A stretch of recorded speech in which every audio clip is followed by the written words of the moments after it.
There we go. We are live. Welcome, are. everybody. Hello. Hello. Yeah, welcome to our regular Tuesday hangout where we try and get a guest on, one of our friends on. And thanks for stepping in at the last minute, Damien. How are you doing? Well, I'm fine, thank you. It's nice to see you both, and nice to meet Andrea because we haven't spoken before. No, we haven't. Well, in comments, but not. Yeah, face not face to face as it were. So yes, nice to meet you. Yeah, you too. We are live. If you're watching live, say hello. We have a topic of sorts to kind of hang this chat off. We thought we'd talk about backlogs and the pros and cons.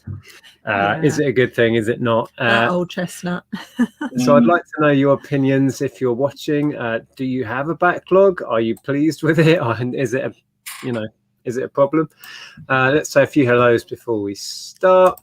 People might have a bigger backlog after yesterday. So many people outsourcing. Well, yes. I've been on a listing binge today. I'm trying to keep up. That's one of the things we're trying to keep up with it and sort of manage the dev pile better. Because the dev pile, while it's great, and while having a backlog is great, if you don't manage it, you end up with all the hard work because you've just listed all the good stuff, all the nice and fun stuff. And then you get with spares and repairs and can't be bothered to post and things like that. So, yeah. Exactly. I've got some opinions. We'll get on to let me say a few hellos and I'll share some of my thoughts. Pete says, good luck for the guest, you're going to need it. Were you talking about Damien then, or were you thinking it was Andrew? I don't think he was. Hi, Paul. First time watching. Welcome. Good to see you. Okay, so Pete's already touching on it. In one way, good to have a backlog in case we stray into another lockdown. It's a good point. Don't run out and then may not get through it all. I need a 3-acre warehouse. Yeah. Yeah, that's into Tom territory, that is. I'd quite like a 3-acre, well, maybe not 3 acres. I'd quite like a warehouse. The chat just jumped. Lots of people have popped in. Say a few hellos. Hi, Andrew. Good to see you. Yes, Andrew's not the guest. Andrew's not the guest. Aaron, Jason, welcome. Aaron's had that sourcing buzz. We popped out today and didn't find a great deal, apart from lots of vinyl for me. We got a few nice bits, didn't we? Yeah, but it wasn't as manic as we imagined it might be. I think we missed the manicness. Yes. We didn't go yesterday and we didn't go this morning. We went this afternoon. Yesterday and today's night and day. I went uptown today because not all the charity shops opened yesterday. There were 2 that were opening today. And I didn't pick up anything from either of them because they were terrible. Yesterday it was queues for hairdressers. It was everything. So the world and his wife was out yesterday. And today it's the ones that couldn't get out yesterday. So, every hairdressers we passed had a queue today. Yeah. So they're going to be booked up for weeks. That's not going to change, I don't think, that one. Hi, Ian. Hi, Caroline. Hi, Tony. Hi, Kirsten. I hope Kirsten's opening up has gone well. Yeah. Quieter today. I spoke to Kirsten earlier. Okay. Quieter today, but good day yesterday, I think. Antiques and Collectibles, welcome. News Junkie, let's try and get to the bottom. Who haven't I said? Fat Girl Sewing, DDJ Sales, Hillfield Trading. Oh, I've got a hoodie with that logo on. You do. Okay, I think I'm nearly there. George and Brian. Richard. Richard. Love having a backlog. Okay, let's get us back on track. Love having a backlog. Never got short of stock over the last year. Cleared a few old motor factors and have a garage and 2 sheds full of stock to list. Okay, well, you've still got one. One thing I was going to say when you started talking about the pros and cons just then was I think if you leave stock too long, it becomes first of all, you can't see it. It's like you become blind to it. And then you just lose that interest in it, and it becomes harder and harder to list stock the longer you've owned it. I don't know what it is. It's a weird mental thing. But when you do need to delve into it, it is like the gift that keeps on giving. Yes, but you have to change your mindset. You have to mentally say, I'm going sourcing in my stock, because then it's exciting. And that has been a game changer for me. It's getting exciting about going in the loft or digging out a box in here that I don't know what's in it, and changing your mental reality. So it's not old stock I don't want to deal with anymore. It's new and exciting stock I've just found. And that trick yourself, that's been working for me. Yeah. It is. Yeah, it's definitely a mindset, isn't it? Yes. Well, a lot of stuff around reselling is all to do with mindset. Because I do exactly the same thing. You buy it at the time, you think this is so cool, can't wait to list this, and then it goes, in a bag, and then because I've got it in my office, which is the sunroom, I cover it so it doesn't get sun damaged, and then that's where it stays for a while, and then I uncover it and I'm like, oh. And you mentally move on. I've got to list this now. I just want to interject. I notice you've got Star Wars t-shirt on as well. Oh yeah. I've got the old ads at all. Millennium on. I've got kind of Haynes manual one. Well, can I just take a moment to say that we're repping Disney here, because I've got Big Thunder Mountain on. No, I still don't refer Star Wars to Disney. Yeah, I do now. No. Andrew doesn't believe in a backlog. Well, yeah, we've seen your backlog. I think you have. But obviously the big thing that has changed a lot of people's opinion on building up a backlog of stock is the last 12 months. And it really did help us out in a big way. And we all know people that struggle because they operate on a leaner inventory, should we say, which I think is a wise way to run a business in some ways. But because we had a massive backlog, I'm still not through it now after 12 months of barely sourcing. Yeah, same here. I've got stuff still. Yeah. And my backlog was not huge by any sort of standards, because last year was my first full year of doing this full time. So I only really had what I managed to get last summer. And when we last spoke, when was the last one in stream last September, we had just got through the boot fair season. It's like up until June, when the boot fairs opened last year, I was very sort of lean on a lot leaner than what I am now. And so this year I've got more, but I needed that. But this year I still want more than what I've got, because you don't know what's going to come. I've still got a winter to plan for. And that's what I'm doing. I've got my first boot fair tomorrow, and the year is like I'm planning what I'm doing for the summer, but I'm also planning for, so we've got perhaps 5-6 months of boot sale season. Are we going to get jumbo sales this year? Are we getting, are they going to? Probably not. Andrew doesn't look keen. No, I can't wait to get back to I'd love it. I very much doubt we'll be allowed to be inside in close but you wouldn't do one now.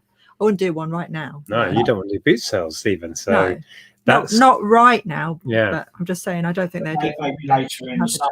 They wouldn't entertain that for a few months, I don't think. Yeah, and even if they did one, I think a lot of people would steer clear anyway. Yeah. So it would backfire. But I mean, we've already been to one of these yard sale trails, whatever they call them, and those work really well. And I think that's only going to grow. Yeah. And I think COVID has helped that, because people are more comfortable selling from their own front garden than they are going to a communal place.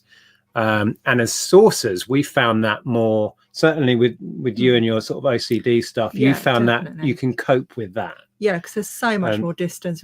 Most of the time, we're the only people at one stall at a time. A lot of the time, yeah. It's much easier, if there's 20 people around, you go around a corner into the street and there's like, crowd in, so right, okay, I'll come back to that one in a minute. I'll just move. It's like, that one's got nobody over there. So it's so much easier to exactly manage your own space. Whereas boot fairs, you're in close.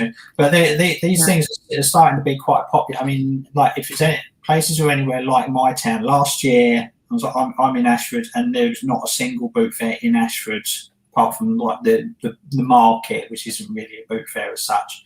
So I'm having to travel 20-30 miles to go to a boot fair 4 times a week. So, so if, I'm only prepared to do that because I'm earning money and it's my business, it's my job too. With the jumble trails, it is so much easier to just get a group, get a local, sort of borough of a town to get, just to organise it amongst themselves. And people are more likely to do it. And I've got this is the first time my local area is doing one. This is on Bank Holiday Monday, so I might forego the boot fair and do that. And we're going to have a stall outside the window because I'm in a block of flats. So I'm just going to set up in the car park. I'm going to get man it while I go around all the other stalls and just flog all the stuff that I've not been able to manage to sell in the last year. Yeah, I mean, the beauty, you touched on it there, to organise a boot sale is a big deal, and you probably need certain permits and all of this stuff. It's quite a big palaver, but really all you need, with social media these days, it's fairly easy to set them up, and they're springing up, certainly where we are in Hertfordshire. It's becoming more and more regular. We heard about another one yesterday that we were told about. Yeah. And that's coming up, and all around London they're really popular, and then obviously you've mentioned in Kent it's starting to pick up. So I think it's the future. I really do. I think people right now are definitely feeling a lot safer to sell at jumble trails rather than go to a boot sale. Because you don't want to go to a place where there's lots of people necessarily. I mean, they're definitely social media driven. I mean, we've all sort of known about yard sales in America for quite a while, and over the last 10 years, ever since growing up, you always see it every now and again. You'll just be out driving with your parents, and some bloke will decide to have a clear out of his garage, and they've got a makeshift sign on a bit of cardboard saying and they get a few people. So the concept exists. It's like, but with social media, it's like, okay, well, let's all do one at the same time or on the same day in the same area. So social media wouldn't exist, I don't think. The big draw for boot sales is that we know there'll be a lot of stalls there, and the sellers know there'll be a lot of people turning up. Now with social media, it makes sense to organise a little community. Just your street could do one or whatever. Yeah. And then you've got the power of social media in your pocket, and you can just promote it, and people will turn up, and that's the difference, like you say. Derek's saying, what's this backlog talk? Never heard of a backlog. Yes, it's all lies. It's all lies. And here's a good point. This is another thing. Sometimes you can buy stuff in trend, and then you get to it 2 years later and it's lost its money. Yes, I forget what I've got. The annoying thing when I go rummaging through my backlog, and then I'll find a few items that would have gone perfectly in a bundle with some other stuff I've just sold. And then you've got more, I don't have any organization in here, and stuff just gets lost and forgotten about. Yeah. And that works the other way. You can buy stuff and it ends up in your backlog because you look it up and it's like, oh, well, that's only worth a tenner. I thought it'd be worth more than that. Stick it away for 2 years and say, hang on a minute, this is worth 30 quid now. So it swings around. Some stuff will go up, some stuff will go down. It could work the other way. Yeah, suddenly find a binder of Pokemon cards. Oh, I forgot I had them. Yeah. Let's see what other comments we've got coming in. Tea cakes. I bought 12 things yesterday, halfway through listing them now. Don't let a pile build up you have lost interest in. That's what we were touching on. Yeah, I think it's good to have one, but I think as I said at the start, I think you need to have a certain degree of management about it. And I've got a plan for a winter of no stock or potentially no stock. We could have another lockdown, or we could just have really bad weather and no jumble trails, because jumble trails are going to be very weather dependent, like boot fairs are, if it's chucking you down, because these things are usually arranged a week or two in advance. And my parents' area did one last year, and it absolutely chucked it down, and it was awful. And it was like people were trying to do it, and they were all under their porches and in the garages and all that, and everyone was like umbrellas and that, but it didn't really work very well. But so we're still in the midst of all this, and I don't know where I'm going to be. So from October through to March, April next year, I've got to assume that I've got no stock coming in, or I'm looking for vintage clothes bundles, or job lots on the internet, or online arbitrage, plus any contacts I may happen to make over the summer. So I've got to plan that now. So I've got to plan my backlog. So rather than just having everything, dumping it in the corner as much as possible and filling a unit, I want to sort of say, okay, well, I'm going to put this aside for a few months. So I'm going to list that in January or whatever, and bring and just plan it. So I have good mix of stuff, rather than just going, I'm going to list the pretty things, the expensive things now, and all that, the easy things, the new sealed media you having to pick up at boot fairs and charity shops, and get all that. So you get also, and then you get a lot of sales, and everything's really good, and then suddenly everything's closed again. So right, okay, got to tackle the backlog, and it's like, I don't want to. I'm very guilty of cherry picking, but then also what I like to do is kind of let the backlog build up, and there's no real organization or anything, but then I'll have a week where I'll do electronics, and that kind of works because you do a massive batch, and you kind of get into that headspace of electronics and binge through it, and then I'll do a whole load of plush, and then I'll do a whole load of whatever it is. That's something I've been very conscious of. It's sort of the last one I've been trying to plan my plan of attack for the year. So sales are very up and down on eBay anyway. We all know that. So if you list, you sell stuff. If you don't list, you don't sell as much stuff. And I want to try and avoid okay, let's go on a week of listing electronics, or list a week of listing clothes, or whatever. I want to try and balance it out and even as much as possible. So I simply think, so if you start selling a load of it's like listing a load of electronics, you're going to start selling more electronics because of the way the algorithm works. So your stuff that will fall down. So if you list 100 electronics in a week, over the course of a fortnight, you're going to be selling more electronics. And then if you start selling clothes, like you've got 100 items of clothing to list, you go, right, next week I'm going to do 100 items of clothing. All of a sudden you start selling clothing, but your electronics will sort of start falling by the wayside because you're not listing electronics anymore. Yeah. So you get that up and down, up and down. So I'd rather do, okay, so I've got 100 electronics, I've got 100 clothes, I've got 100 toys. So we'll do a third of them. If I could list 10 items a day, so right, I want 3 electronics, 3 toys, and spread that out. It's an idea I've got in my head. I mean, I work on the fact that an algorithm is logical and is predictable, and reselling is unpredictable and unreliable, both as what we're selling and as the people actually listing it, because we're all very up and down. So all our sales are up and down. So I want to try and level it out as much as possible by making myself as predictable as possible to the algorithm.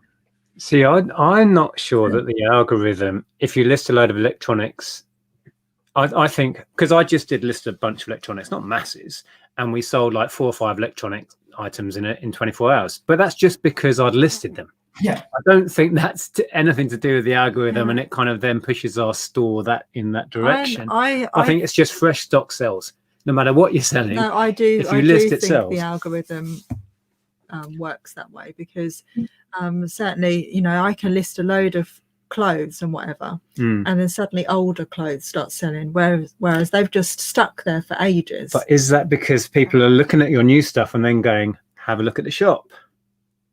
Not necessarily. I don't know. I think you've got to think like a computer. You've got to think. You've got to, like, the algorithm will work in a certain way, and the algorithm is not designed with resellers in mind and our business model in mind. It's like, this sells. This you're listing this and this. So we'll give you some views because it's a new listing and it's selling. Okay, so you've got more of those, so we'll promote those as well. If you're up and down with this, that, and the other, it'll go, okay, well, it doesn't know what to do with you.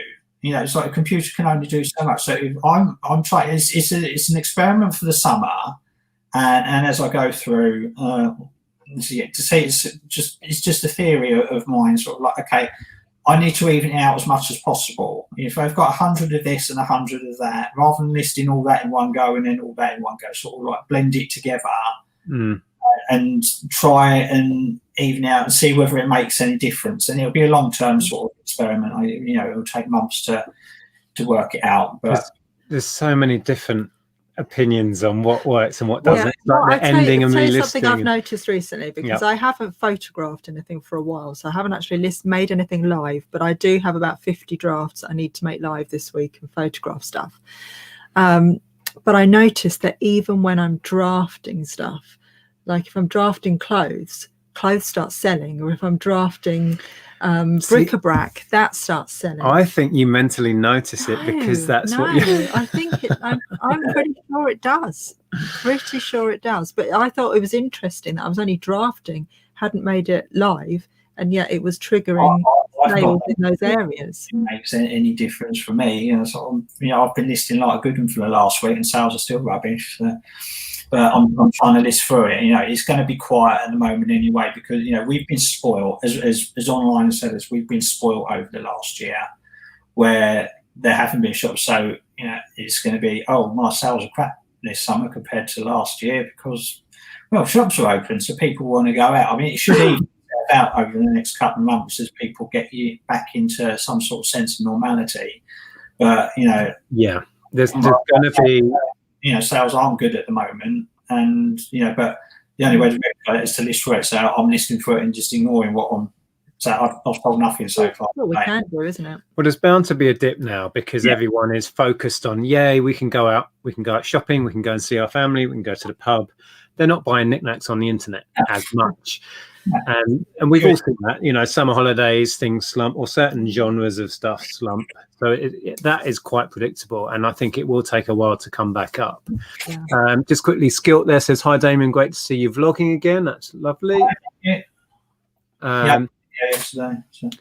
Neil Backlog. Not someone else at a backlog, I think. It says 3 lockdowns and my backlog's worse than ever. Oh, you kept buying, you see. I've actually enjoyed trying to get through mine, and it doesn't look like it, but this is really sparse. I've spread it out.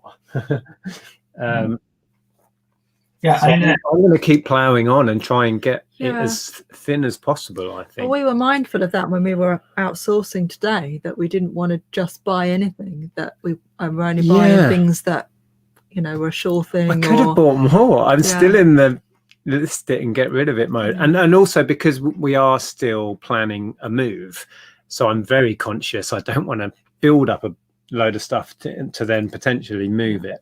But if we do go into lockdown again, I may regret this thought process now if we get there. Sorry, go on ladies first. No, go on.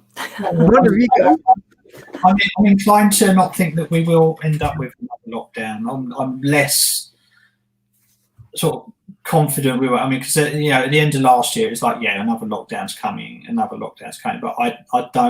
I'm not as confident on the fourth one as perhaps I was, at the end of last year. So I think there'll be restrictions for quite a while, but I don't think that everybody can cope with a fourth lockdown, and like businesses won't be able. We can't cope on a mental health level and everything like that. So I think they'll be doing everything they can to avoid it. I think the vaccine's been very successful.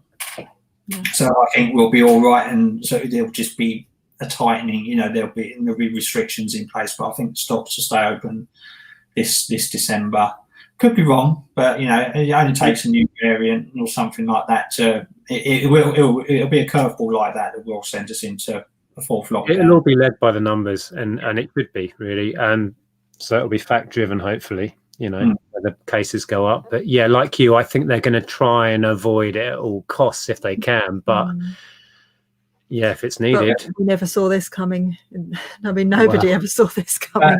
Lockdown or no lockdown, I've still got to work out where my stock's coming from.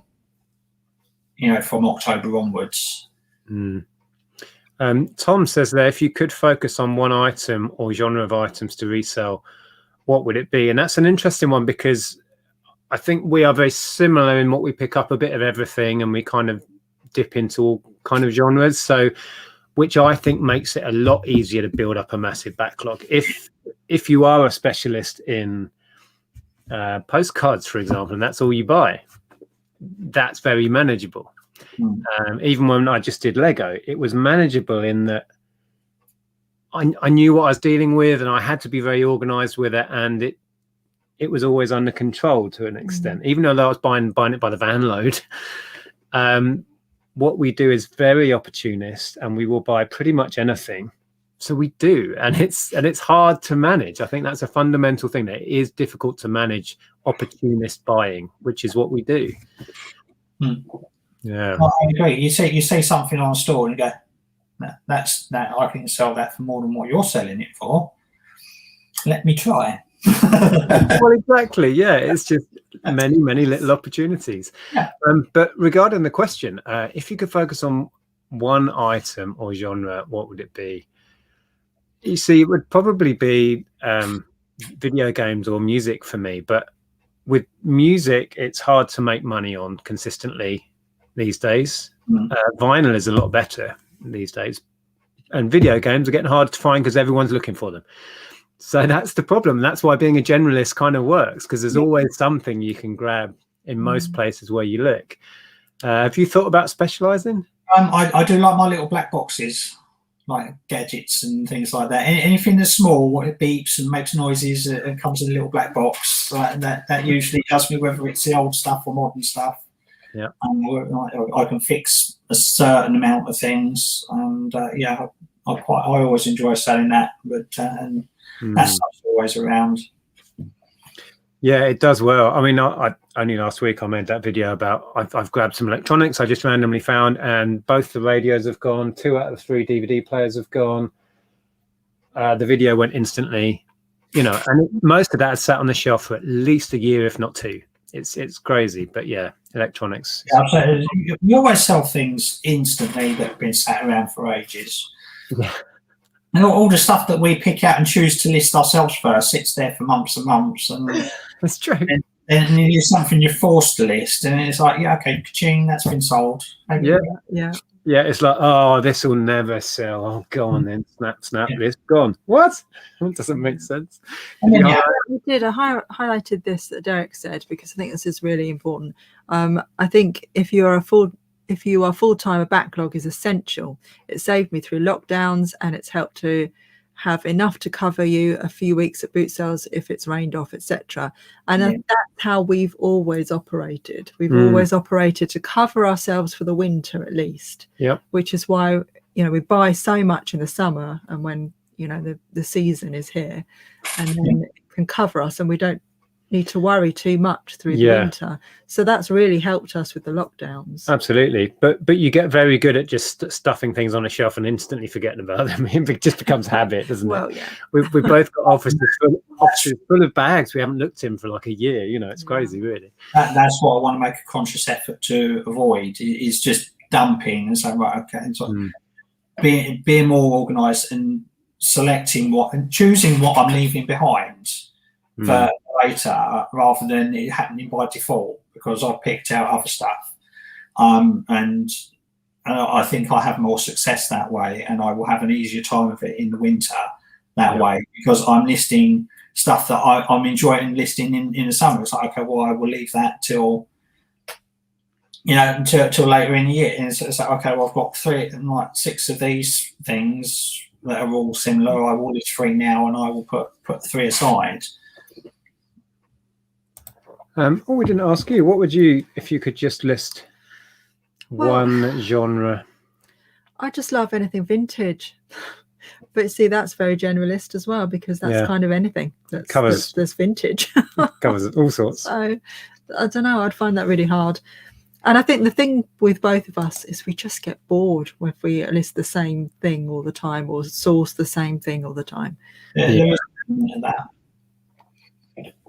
You do. I just realised, doesn't matter, I'll sort it afterwards. Yeah. Well, thanks for that, Derek. Yeah, Derek he's gone outsourcing with a vengeance. I don't know if you've seen. So the stuff is out there. Yeah. Right, see if we've got any other questions. There's one from Andrew there. This one. Yeah. Question for Damo. First thing, call me that, and he's going to get a slap when I meet him. What does he think is the best sourcing method? Charity shops, marketplace, car boots, or RA? Right, this is a loaded question because Andrew and I, we talk a lot. We talk pretty much every day, and we'll talk. Most 99% of it is business and all that. So he's now moved from the greatest clothing reseller in the world to the greatest RA seller in the world. And that's his new business model. But I think it's a mixture of everything. There isn't one best sourcing method because it's, you take what you're given at a time. Different ones at different times. I mean, sort of January, February is going to be good for picking up RA because it's picking up after Christmas and everything's in the sale. You've got car boots in the summer. You've got marketplace generally all year if you've got the sanity spare to deal with it. And so there is no best sourcing method. Oh, I've sold something. Hey, there we go. First sale of the day. Good stuff. Was it a good one? Mario Kart on the Wii. Ooh. Is that still holding its value? Is up I sold that for £18. It was like Carlo B on Andrew's stream on Friday. He said, I picked up a haul and there's some Wii games in it. Does anybody want them? Because they are scratched to death. And I said, I'll have them. And he sent them to me, which I thanked him for yesterday. And they were in atrocious condition. There was Mario Kart Wii, Mario Galaxy, Mario Super Brothers, and Super Mario Brothers. And Super Mario Brothers, it was scratched on both sides of the disc. I've never seen a disc in such poor condition. Wow. And blessed be the JFJ, I got it to work. It took a bit of sanding and took about 10 goes on the polisher. On the blue solution, and I got it working, yes, that's listed. So the Wii's are there. Mario Kart's the first one gone from that afternoon.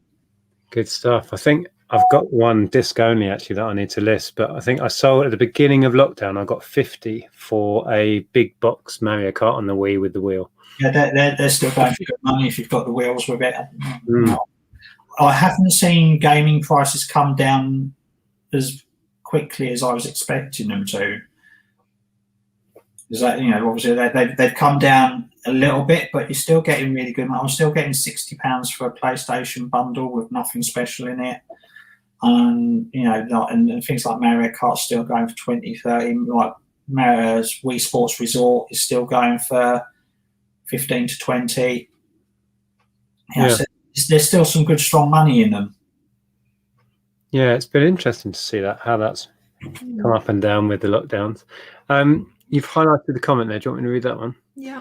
On the flip side of a backlog, do you have a goal per week or day when listing, a value goal per day when listing, or do you just see how each day goes?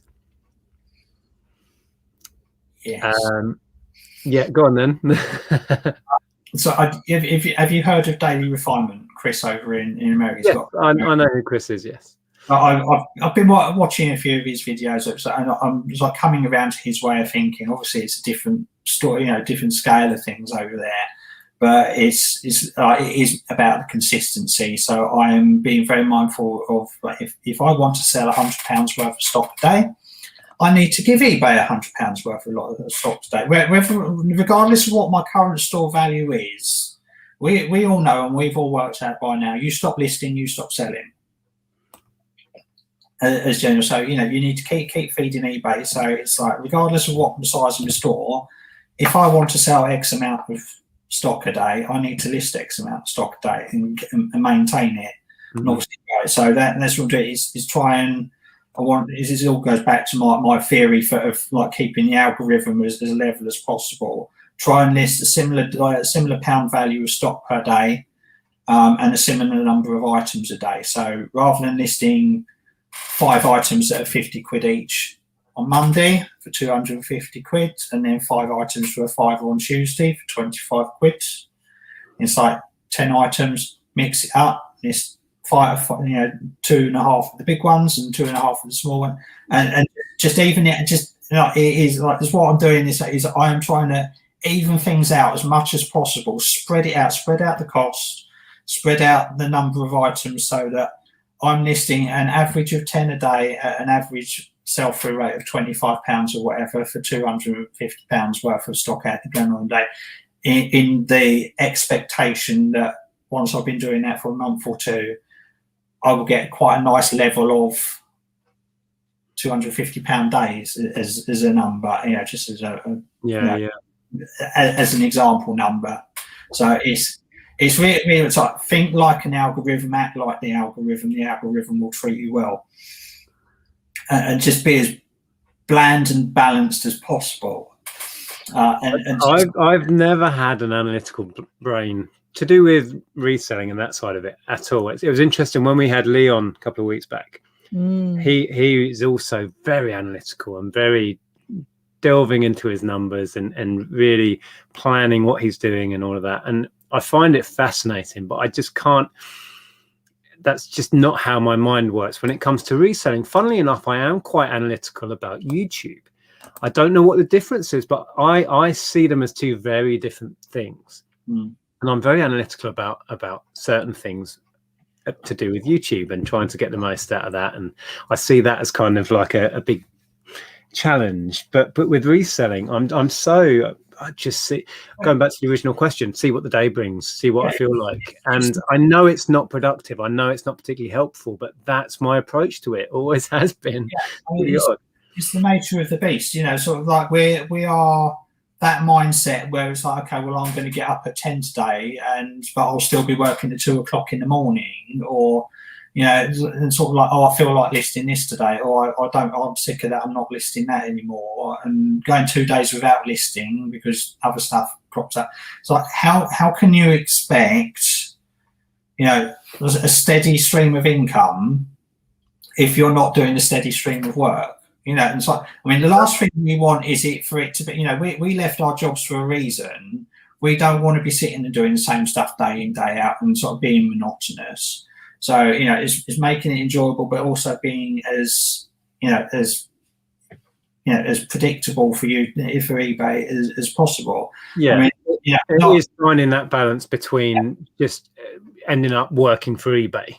Yeah. What you describe, at the same time having that freedom and having that sense that you are free to do what you want when you want, but having to impose a certain amount of authority on yourself to actually get the work done. It's such a complicated balancing act. It really is. I'm not very good. I rebel against myself. Well, we both do. You just go like, no, you're not doing that today. You go to bed with these plans. And you think, right, this is what I'm doing tomorrow. I'm going to do this, and you get up in the morning and go, YouTube video, he's just released it, I'm going to sit down and watch that. And then before you know it, like the day's gone, the washed up still there. It's like, and that's the benefit. So I'm just trying to sort of iron it out as well. Yeah. I am quite good at having sort of set times to work and knowing, don't just sit and watch a YouTube video. I've got, get on with stuff. Yeah, but I prefer that sort of fluid. Not that I'm planning that I'm listing this, and this, and I'm doing this, and this. I prefer the fluid sort of. I feel like that today. More intuitive sort of working, because then I don't get bored and I don't get annoyed with myself. Yeah, I think my strength, if I have one, is that when I get into it, I am totally on it, and I will bash out a shed load of work and I won't stop. Yeah, usually like midnight till. But then the next day could literally be nothing, and then I'll do like literally a 12-hour straight listing session and enjoy it. That's the other thing. When I'm into it, I enjoy it. Yeah, isn't it? It's actually getting your bum in front of the computer and picking up that first item and listing it or whatever. And I have to be in that headspace when I'm in the list. I'm in listing headspace, I am so kind of laser focused on it. It's great. But then if I'm not, I'm totally not. It's like one or the other. You highlighted another question. Yeah. So Lisa J has asked, has lockdown affected what you are buying? Has it affected how you buy or what you buy? I don't. It's a case of I've not been able to buy as much, but it's still the opportunist sort of thing. I think you're looking out for deals, you're looking out for bundles and all that, and you take what comes along, and having an open mind to it. I mean, I don't specialise in any one particular thing like Nick does, and I'm not a big clothes seller, which is something I want to try and increase my knowledge of this year. Not to move into clothes as a main thing, but have that as an extra sort of thing. So when I go into just like see something, it's like, oh, there's money there.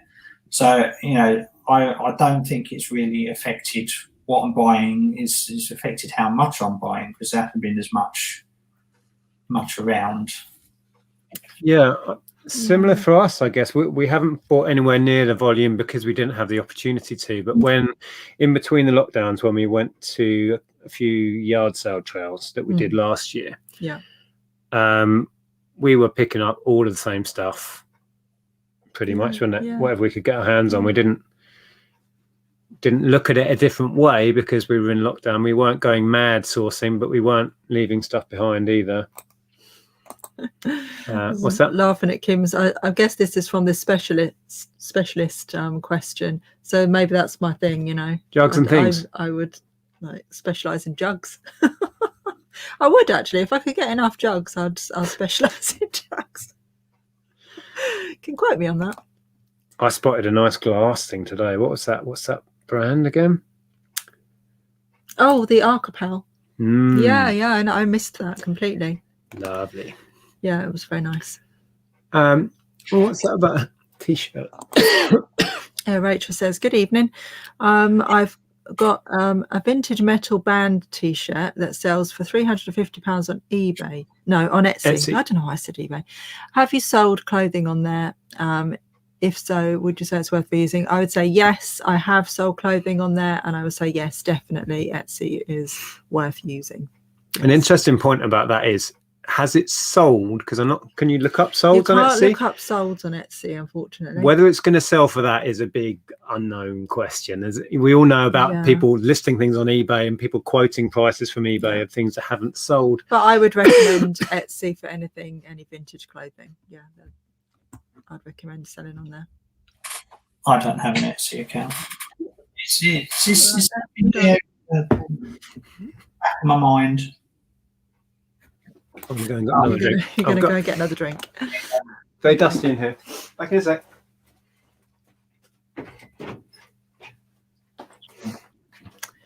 Right, I'm just looking for another question. We're so far behind on the chat again. Okay, question here. Do you want to answer this one? When you list things on eBay, how soon do you check the views?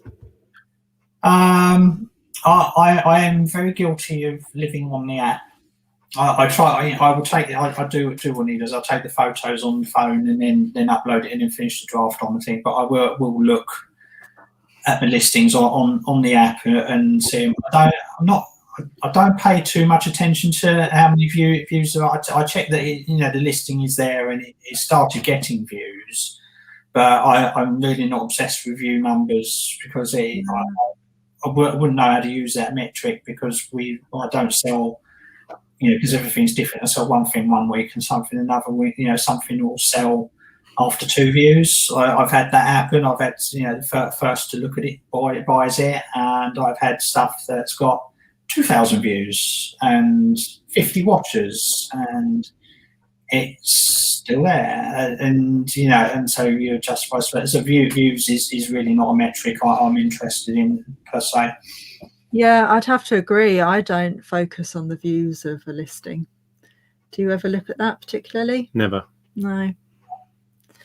My mental thing with listing is I list it usually higher than I think I might get, depending on what it is. Some things I'm super competitive with. All depends how many's up there, how common the item is, etc., etc. We've all got that kind of mental process.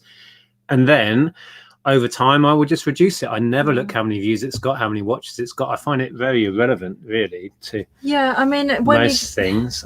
Because we get the option to send offers on when things are being watched. Yeah. You get some kind of an idea of what your most popular items are. Yeah.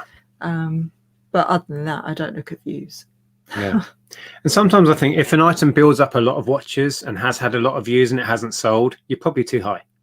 See what I mean? If an item has that much interest, but they're not pulling the trigger, they're probably going elsewhere. I'm the same. I collect a lot of vinyl. I watch a lot of stuff, and I end up making a decision on one, usually based on price. And the other watches might sit there in my watch list if I haven't taken them off. And that's all it is. It's me comparing prices. So I think it's an indication that you might want to tweak your price. Yeah. But everyone has their different views on that. I'm not saying I'm right at all on that one. So Gary asks, has it been harder to motivate yourself because of lockdown compared to how it was before? Yes. Yeah. So it's I've had periods over the last 6 months where I found it very difficult to motivate myself to do anything at all, and I will just shut myself off. I've kept it going. I've kept there's been times where I've done my shipping on time and got up and do it, but it's like I can't be bothered to list anything today. I will ship my 5 items that I've got going, and then I will go back to Netflix and the world. And so, what's the point? And I think my lowest point was only a couple of months ago, when Boris, when they said, right, okay, well, we're going to announce what the roadmap is that we're currently on, so they're unlocking. And it's like when the media gets hold of things like a couple of days before the announcement, they start doing their analysis, and they'll give you the half truths, and you say, right, okay, so well, we're going to do this on X date, and then it's going to be reviewed after 5 weeks, and all that. And the way it was worded on one particular article, it was like shops and charity shops and boot fairs and all that aren't going to open until the end of May. And this was way back at sort of the end of January. And I said, 4 months to this, no, I can't. And I went through just about every emotion. I was angry, I was upset, I was depressed. I was like, it was. And then they did the announcement a couple of days later, and it's like, okay, sort of April the 12th, and sort of, it's like, it sort of brought it back, and sort of, took me a couple of days to get over it. But it was hard, and that was probably my lowest point, where it was just like 4 more months of this. No, no. I've definitely found this last lockdown the hardest, just to really get up in the morning and push myself to do some work, and because every day has just been the same. It's like being on a hamster wheel, and it just starts to really wear you down mentally. I think that's what I felt. It's been so Groundhog Day. I have to go on the computer and find out what day it is. I have no idea what day it is. Yeah. And because I don't have, on a Thursday I'll go out and I'll meet my friends to play cards normally in the pub. And on the weekend we might see family or friends. Weekend we'll do family stuff, or you have things to pin your life around. It's fun things to look forward to. Because all that's gone, there's been this weird kind of underlying just monotony, and it's you get really snappy, and you get really just. And that has, of course, affected our ability to function and work. I think it's as simple as that. It's been tough. One other thing I want to talk about on the topic of backlogs, and that is storage. I think it's a big, big problem is storing stuff, particularly if you're working from home. We don't have any offsite storage anymore. And if you let that side of it take over, and Tom has been documenting his struggles with that over the last year. He's been brave enough to share that he's had issues with getting another storage unit, and just putting one on top of the other and just keeping going, putting stuff in places. I think storage is expensive, and I'm not sure it helps. I know I have to hold back on getting storage because I'll just fill it up. I am actually taking on the second unit. Right. Okay. So where are you at the moment? You've got one little container, haven't you, at the minute? One for a 40-foot, 20-foot shipping container, and I'm on the waiting list for another one. Hopefully, I was told 12 weeks, which would put it up to the end of May. So it might be before that. It might be the end of June. So people tend to vacate, give them notice to vacate sort of a week before the end of the month. So I will notice it. But it's because I'm in the one I've got at the moment, I'm tripping over myself and have been for months, even with the minimum stock. And it's been a problem since about August last year, once I started getting all the stock in, because I work from there. I've got a desk, I've got a sort of office area in there. I've got my packing area and my testing area and everything. It's like all in this one unit. So second one is going to be a goods in. So everything comes in, it's backed up, and the testing station will be in there. And I'm toying as well to have the photography area in there as well. We'll put it together. And then the other one will be sort of goods out. So it will have everything all nicely laid out and easy to find and everything like that. And I'll have my computer in there, and it'll be as comfortable as possible. And that will be the day-to-day one. So it'll be a case of booth there Saturday and Sunday, go back to unit, dump everything in the goods in. And then during the week, it'll be find stuff that I want to list from the goods out and take it into the goods out, list it, hang it up, and then do my packing for the day and have sort of a working environment. So a working environment and a storage environment as well, because I've got all this stuff behind me that needs to go. Half of it is personal stuff, half of it is business stuff. And I've got no room down the unit to put it, and I've got stuff out in the hallway as well, so I need a second one. But I want to manage it because I don't want to end up with like 6 units. Yeah. In a year or two's time, I want to have sort of a building, sort of like what Joe from Closet Geek has got. So maybe not on his scale, but an office where I live, because I can't do it here because we block flats. So I want somewhere where it's heating, where it's cool in the summer and hot in the winter. So rather than like freezing. But the eventual plan is to we've just remortgaged for 3 years.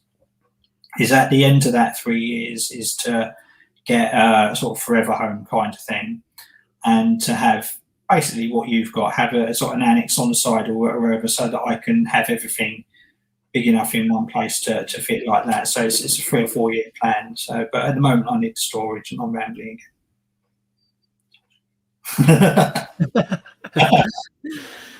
I just highlighted Rachel's comment here because she said that she's going back to work tomorrow after being off with exhaustion and stress, and her partner introduced her to our videos.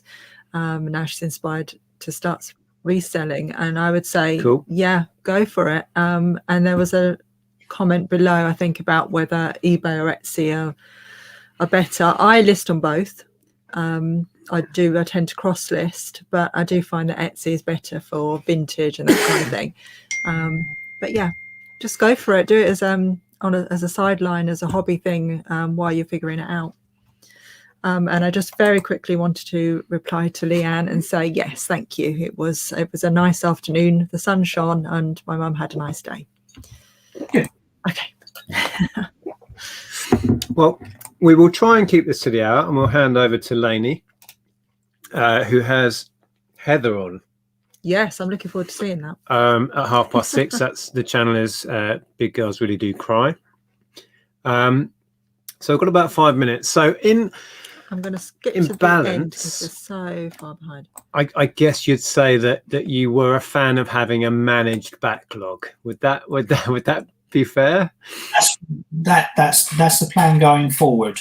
Is to not just dump and run, but to try. It's part of your business. It's part of what It's stock control. I mean, because we all manage our listed stock. We will check our prices. We will make sure that we've got it. We have a SKU system and everything like that. But what what I don't do, and what a lot of others don't do, is we don't manage our backlogs. We don't have. It's just dumped, and it's like it's there, and that's why it gets called a death pile, because it's just there, and we don't want to do it, and it's depressing, and we don't want to deal with it until we're very grateful for it, because the world has ended. So so it's a conscious thing going forward, and because as of tomorrow we're going to start accumulating more stuff, is to manage that as well as part of the business, and include it as part of the business from the very start, and manage it properly. Like big retailers don't do it. They don't, order everything in and then go, oh, okay, well, we'll release this line next week and all that. Oh, that can wait till Q4. And, so it's like they know what they've got coming in and when it's going out at what time, and what they've got. I do agree. But the big difference is, and we touched on it earlier, is in our game, you have to take that opportunity when it's in front of you.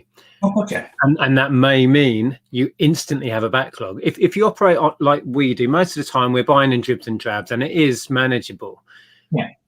But when you buy a complete parts warehouse, you're going to have a backlog that will last you a year. There's no way around it. So managing that has been a constant. It's been a constant battle of learning and dealing with it, and managing space and managing stock. That has many downsides, but we've made the most money ever, like per item returns and stuff, buying in scale. And to buy in scale, you have to deal with a massive backlog. That's a different kind of backlog to the backlog that the majority of us have as resellers, because we build it up bit by bit. But when you buy a massive, if you clear out a garage, or you buy 1,000 pairs of shoes, you're managing that, and you manage that well. You know what you've got, and you're trying to pare it down and list it and work your way through it. And a normal death pile backlog, needs to be treated in the same way. And I think a lot of us don't, including myself. So that's what I want to do is manage it like it's a big chocolate that's coming. It's just that you gradually add into it, and I don't want to be sort of buying a load of stuff tomorrow, and then something else shiny comes along next week, and then what I've got from there is still there in October without having to go through it, because I don't want to deal with it. I do agree, and I think what I'll take away is that from this, what you've said, basically being a bit more mindful of what's coming in and what you're doing with it. Have some sort of process. I might try and come up even some sort of system for what goes where in here, because literally I dump it where there's a space, and I don't really, and I lose track of it instantly. So I think that's a bit of a challenge for me, to just be more mindful, like you were saying, about when it's coming in, dealing with it, at least making some sort of decision on it. It's part of your business from the minute you pay for it, so you need to treat it as such, I think. Did we have another ka-ching then? What was that? I saw we sold a pair of shoes earlier. Yay! Another one gone. Just very quickly again before we end, I just want to say that I did see this message, James, and thank you. Oh, and if somebody is watching us just sent us a coffee, thank you. We've just had a little coffee thing from our new link. I saw a lovely. Did you want to read that? I didn't want to interject, but I just wanted to say to James, thank you for saying that. I appreciate that. People know, what's your last video? Sorry, I didn't want to sort of interject in the conversation, because we haven't got long, but I just wanted to tell James that thank you for that. Okay. All right. Well, I think we'll wrap up here. And if you do want to go over and watch Lainey, I think Michelle popped the link in, so please go over and check that out. Before we end, now, Damien, you have a channel. Do you want to let us know what we could expect over there if we went and saw? The last few months, not a lot. I've started doing videos again. I put a video out yesterday. It's my charity shop haul that I picked up. I can't film at boot fairs. The main boot fair that I go to, filming is not allowed, so there won't be much of that. So I want to try and focus on, because what I started the channel for originally was me and my journey. So I want to focus more on what I'm doing to grow my business through this second year. So it'll be more of the processes and less focus on this is what I found, isn't it shiny kind of thing. There will be some of that because it's part of business, part of the process. But it's like I'm planning to scale up this year, so it'll be following me this summer as I try to make it sort of a real genuine business that actually has a plan and a sort of like way forward and goals and things like that, rather than just go. It's like, I bought this, I might sell it. Like, isn't this nice? Kind of. That's me. Yeah. Trying to have a plan. That's the thing for this year. Have a plan, not just goals. Have a plan. Yeah. Well, now we are all heading out of lockdown. Hopefully, touch wood. Yeah. Plan makes sense again, maybe.